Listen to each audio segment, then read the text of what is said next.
This video is to be used for educational purposes only and is not intended to replace individual research or licensed investment advice. Unique experiences and past performance does not guarantee future results. Trading stocks, options, and spot currencies involves substantial risk, and there's always the potential for loss. Your trading results may vary. No representations are being made that any software or training will guarantee profits or not result in losses from trading. This is the JDfn Forex Report. Good afternoon, traders. I'm Scott Norris here with your Forex Report. We are wrapping up the week on Friday, December 19th, 2008. Well, this was an amazing week in the Forex market for a few currency pairs, while others were unable to find any energy. Central bankers are largely responsible for the added volatility, as a few surprise announcements sent traders scrambling to new positions. The Fed hung the dollar out to dry on Tuesday when it basically cut overnight interest rates to zero in an effort to increase lending between banks.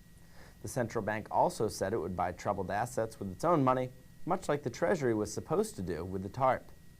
This sent the greenback sharply lower, as very few expected the FOMC to cut below 50 basis points.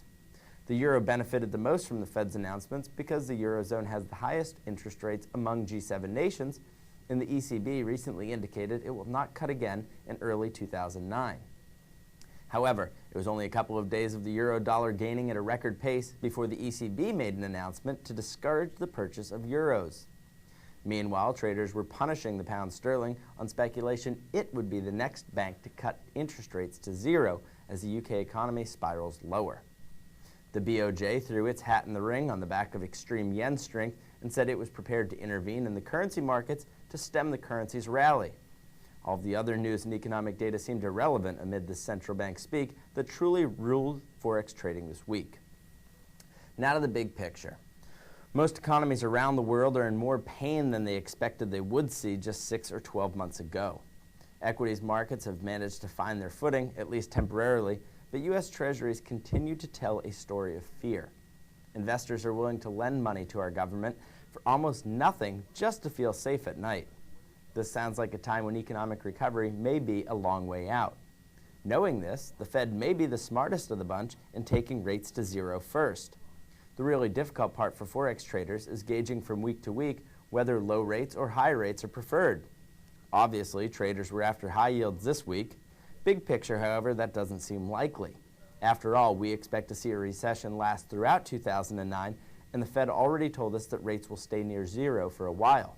This means they don't expect a big upswing either. The bottom line is, while the road remains bumpy, investors will be more concerned with preservation of capital than high yields. This leaves the lowest yielding currencies with the smoothest running economies as the best candidates for short term.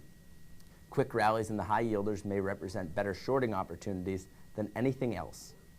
Till next week, enjoy your weekend. Take care.